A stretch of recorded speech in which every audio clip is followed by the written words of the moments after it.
नमस्कार। State bulletin में आप सभी का बहुत स्वागत है। मैं हूं आपके साथ वक्ता दुबे।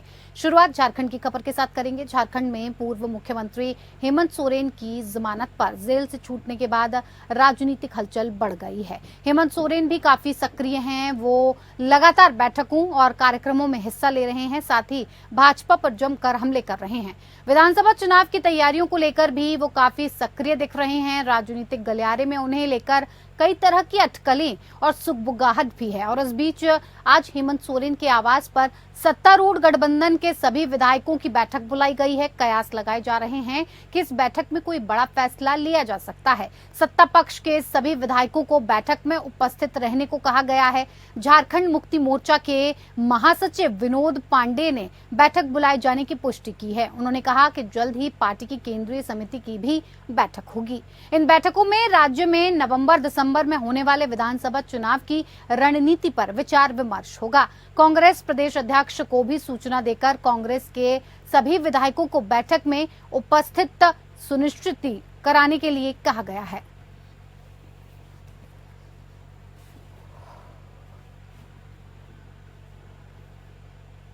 बोकारो को पूरे झारखंड की शैक्षणिक राजधानी माना जाता है और इस शहर को ये महत्वपूर्ण ख्याति दिलाने में अगर किसी विश्वविद्यालय का सबसे बड़ा योगदान है तो वो है दिल्ली पब्लिक स्कूल बोकारो। विगत 38 वर्षों की इस विद्यालय की यात्रा और गौरवपूर्ण अतीत आज किसी परिचय का मोहताज नहीं है। डीपीएस बोकारो के विद्यार्थियों ने हर विधा में देश विदेश में अपना परचम लहराया है। यह विद्यालय प्रतिवर्ष टॉपर्स के रूप में प्रतिभावान, सक्षम और होनहार नागरिक प्रदान कर राष्ट्र निर्माण में अपनी भूमिका निभा रहा है। उक्त बातें झारखंड के पुलिस महानिदेशक का डीजीपी अजय कुमार सिंह ने कही हैं। वो डीपीएस बोकारो के 38वें स्थापना दिवस समारोह को बतौर मुख्य अतिथि संबोधित कर रहे थे।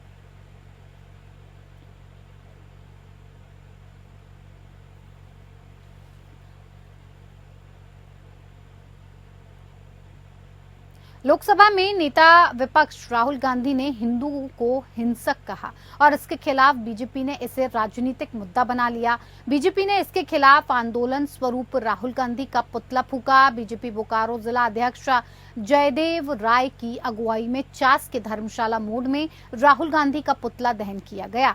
इस दौरान बीजेपी विधायक बिरंची नारायण भी मौजूद रहे। इस दौरान राहुल गांधी के खिलाफ नारेबाजी की गई। विधायक बिरंची नारायण ने कहा कि पूरे हिंदू समाज को राहुल गांधी ने अपमानित करने का काम किया है। हिंदू समाज कभी हिंसक नहीं हो सकता है। हिंदू समाज सभी को लेकर चलता है। विधायक ने यह भी कहा कि राहुल गांधी के रहते कांग्रेस का भला नहीं होने वाला है। आने वाले चुनाव में जनता इनको सबक सिखाएगी।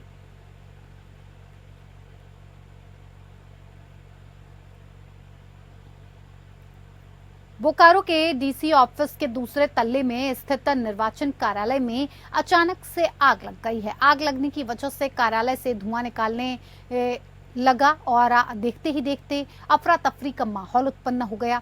जिस वक्त ये घटना घटी उस वक्त डीसी विजया यादव डीसीसी समेत तमाम अधिकारी कार्यालय में मौजूद थे। आग लगने की सूचना पर अग्निशमन विभाग को इसकी जानकारी दी गई। मौके पर पहुंची एक दमकल की गाड़ी ने आग पर काबू पा लिया। आग लगने की वजह शॉर्ट सर्किट बताई जा रही है। अग्निशमन कर्मी का कहना है कि कार्यालय में एक कंप्यूटर में आग लगी थी और उसके बाद सभी सामान जल गए। वहीं जिला आपदा प्रबंधन पदाधिकारी शक्ति कुमार ने आग लगने की बात कही है और ये कहा है कि जिस वक्त ये आग लगी कार्यालय में सभी अधिकारी मौजूद थे, क्योंकि कार्यालय में धुआं है, जिस कारण इसके खत्म होने के बाद ही अगर अंदर जाकर हालात का जायजा लिया जा सकता है।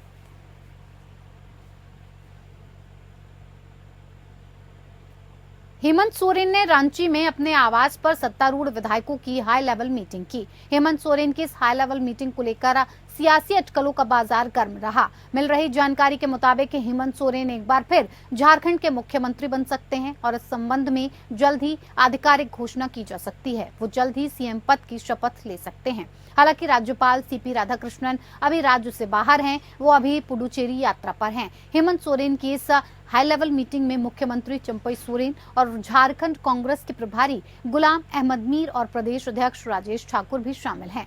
गुलाम अहमद मीर और प्रदेश अध्यक्ष राजेश ठाकुर की हेमंत सोरेन के साथ मुलाकातों की तस्वीरें भी सामने आई।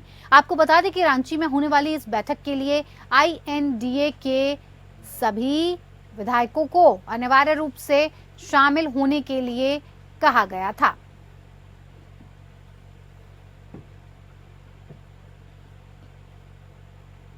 चलिए अब एक नजर बिहार की खबरों पर। उप मुख्यमंत्री सम्राट चौधरी ने 22 महीने बाद अयोध्या में अपनी पगड़ी उतार ही दी। आज सुबह उन्होंने सरयू में डुबकी लगाई और इसी वक्त उन्होंने अपनी पगड़ी भी उतार दी। उप मुख्यमंत्री सह बीजेपी के प्रदेश अध्यक्ष सम्राट चौधरी ने कहा, मैंने सरयू नदी में डुबकी लगाई। मैं पिछले 22 महीनों से मेरे पास मौजूद इस पगड़ी को भगवान श्री राम को समर्पित कर रहा हूं। वहीं सम्राट के पगड़ी उतारते ही उनके समर्थक जय श्री राम के नारे लगाने लगे। उनके समर्थकों ने ये कहा कि उप मुख्यमंत्री ने प्रभु श्री राम के चरणों में अपनी पगड़ी समर्पित कर दी है।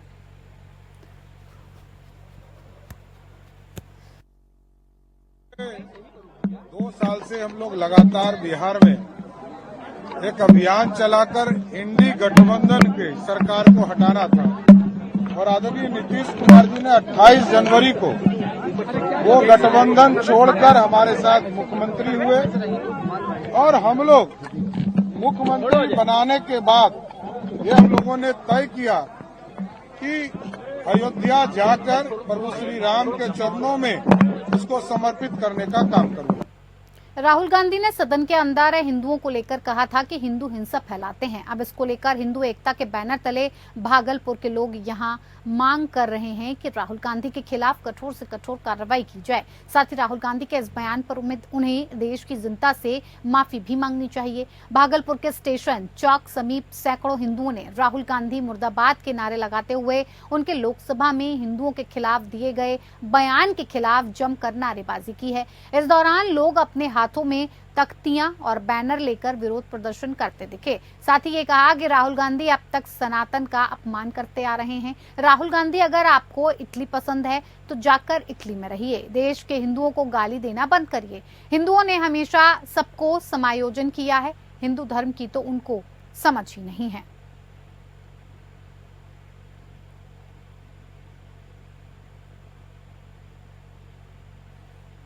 ऑपरेशन मुस्कान के तहत भागलपुर पुलिस ने चोरी और गुम हुए 25 मोबाइलों को वास्तविक मोबाइल धारकों को सौंप दिया है। मोबाइल मिलने के बाद सभी मोबाइल धारकों के चेहरे पर साफ तौर पर खुशी झलक रही थी। इस बाबत भागलपुर के वरीय पुलिस अधीक्षक आनंद कुमार ने कहा कि 25 मोबाइल धारकों को मोबाइल सौंपा गया है और आगे भी ऑपरेशन मुस्कान के तहत कार्रवाई की जाएगी और मोबाइल धारकों को मोबाइल मिलने की संभावना भी रहेगी। वहीं मोबाइल धारक शांभवी ने बताया कि अब भागलपुर पुलिस पर भरोसा हम लोगों को है, क्योंकि पिछले 1 साल पहले हमारा मोबाइल गुम हुआ था और आज हमें मोबाइल मिला है।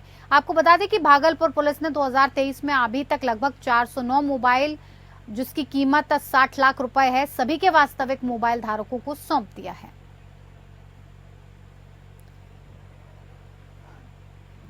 तो भागलपुर पुलिस ने एक बड़ी कार्रवाई करते हुए एक ऑपरेशन चलाते हुए उन लोगों के चेहरे पर मुस्कान लेकर आए हैं जिन लोगों के मोबाइल चोरी हो गए थे। चोरी और गुम हुए 25 मोबाइलों को जब्त करके उनको ढूंढ निकाला और उन्हें धारकों को सौंपा गया है, जिसके बाद उन्हें मिलने वाले मोबाइल फोन के बाद धारकों की जो खुशी थी उसका ठिकाना नहीं था। छत्तीसगढ़ के मुख्यमंत्री विष्णुदेव साय ने महाराष्ट्र के राज्यपाल रमेश बैस से राजधानी रायपुर स्थित उनके निवास में सौजन्य मुलाकात की। मुख्यमंत्री साय ने राज्यपाल रमेश को गुलदस्ता और शॉल भेंट करके उनका अभिवादन किया और उनसे विभिन्न मुद्दों पर चर्चा की। इस अवसर पर उप मुख्यमंत्री विजय शर्मा भी उपस्थित थे।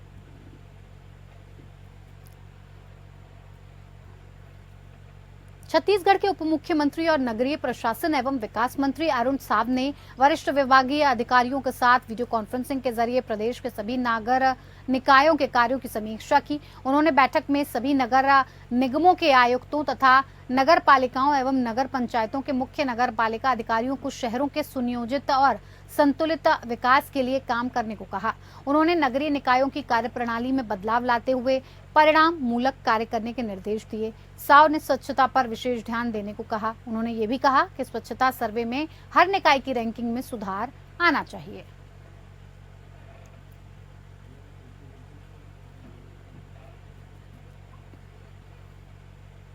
छत्तीसगढ़ के उप मुख्यमंत्री अरुण साव ने प्रेस वार्ता में ये कहा कि राहुल गांधी ने अपने भाषण में हिंदुओं का घोर अपमान किया है। राहुल ने न केवल हिंदुओं को हिंसक, नफरती और झूठा बताया है, बल्कि अग्निवीर, किसान, अयोध्या, माइक, सब पर झूठ और केवल झूठ बोला है। राहुल गांधी को हिंदुओं का अपमान करने के लिए और सदन में झूठे बयानबाजी करने के लिए देश की जनता से अविलंब माफी मांगनी चाहिए। उप मुख्यमंत्री अरुण साव ने यह कहा है कि लगातार तीसरी बार फेल और बार बार लॉन्च के बावजूद भी राहुल गांधी फेल हो चुके हैं। नेता प्रतिपक्ष के रूप में पहला ही भाषण झूठा, निराशा और तथ्यहीन बातों से भरा हुआ था। इतना ही नहीं, उनका अपने भाषण के दौरान आचरण भी संसदीय गरिमा के अनुरूप बिल्कुल भी नहीं था।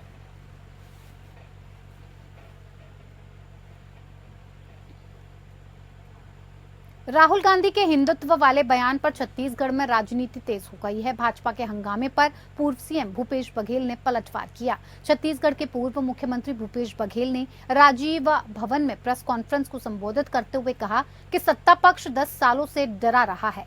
भाजपा के नेताओं की ओर इशारा करते हुए कहा कि बीजेपी ने हिंसा और भय का वातावरण पूरे देश में बना रखा है। जिन्होंने राहुल का भाषण सुना है, उसका यथार्थ ये था कि जो हिंसा के मार्ग पर चलते हैं वो हिंदू नहीं हो सकते। कांग्रेस कभी हिंदू समाज का विरोध नहीं करती है। हिंदू मतलब भाजपा नहीं है।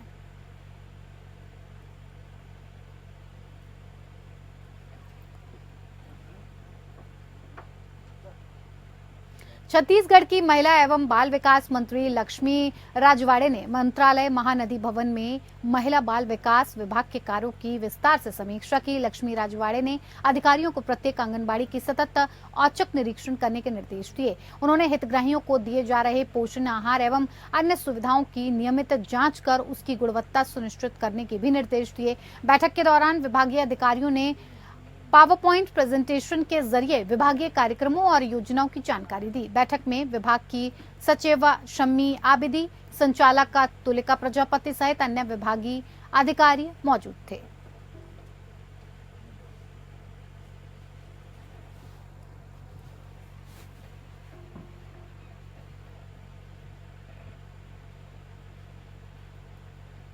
छत्तीसगढ़ को पूरे देश में पर्यटन के क्षेत्र में अग्रणी राज्य बनाने और राज्य की संस्कृति को संरक्षित करने राज्य नीति आयोग में गहन विचार विमर्श किया गया। बैठक में छत्तीसगढ़ के विजन डॉक्यूमेंट 2047 तैयार करने के लिए वर्किंग ग्रुप के सदस्यों ने अपने विचार रखे। अटल नगर, नया रायपुर स्थित राज्य नीति आयोग के सभा कक्ष में समिति के सदस्यों ने इस विषय पर लघु, मध्यम और दीर्घकालिक लक्ष्यों पर सुझाव दिए। बैठक में सदस्यों ने राज्य के पर्यटन स्थलों में अधोसंरचना विकास के लिए पर्यटन की आवश्यकताओं के अनुसार नई योजना बनाने, नए पर्यटन सूचना केंद्र स्थापित करने और तमाम विकास करने की चीजों पर चर्चा की। इस प्रकार पर्यटन स्थलों में एडवेंचर गतिविधियों के विकास और निजी निवेशकों को आमंत्रित करने, बस्तर दशहरा, बोरमदेव महोत्सव और अन्य स्थानीय महोत्सवों को बढ़ावा देने पर विचार विमर्श भी किया गया।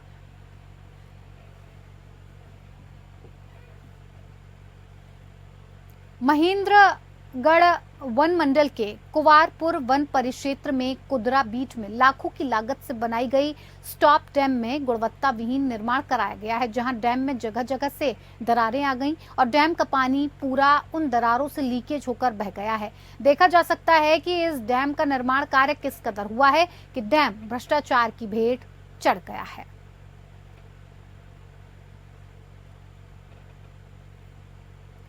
चलिए अब एक नजर मध्य प्रदेश की खबर पर डालते हैं।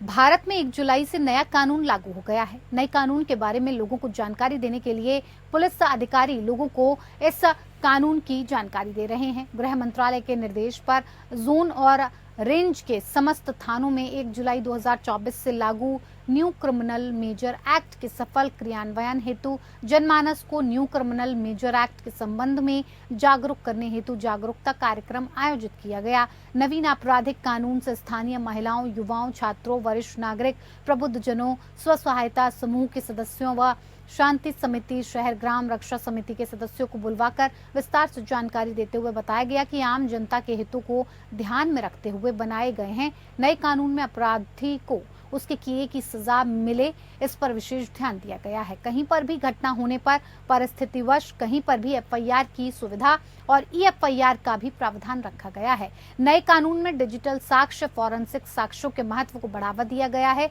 और समय सीमा को निर्धारित किया गया है कि कितने समय में विवेचना पूर्ण करके चालान पेश करना है।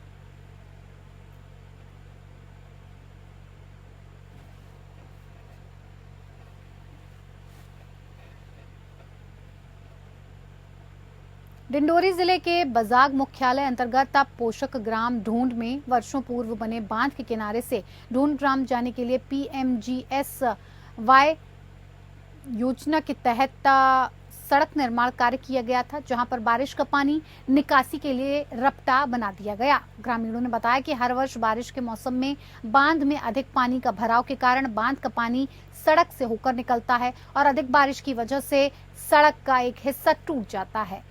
पिछले वर्ष भी अधिक बारिश की वजह से पानी के तेज बहाव के चलते सड़क टूट गई और इस साल भी यही हाल है कि अधिक तेज बहाव के चलते सड़क फिर टूट गई। ग्रामीणों ने यह भी बताया कि इस वर्ष भी मेंटेनेंस हुआ, पर ठेकेदार ने घटिया मेंटेनेंस के नाम पर खाना पूर्ति की। निर्माण कार्य के दौरान बारिश का पानी निकासी के लिए पाइप नहीं लगाया, जिसके चलते मेंटेनेंस के नाम पर खाना पूर्ति की गई है।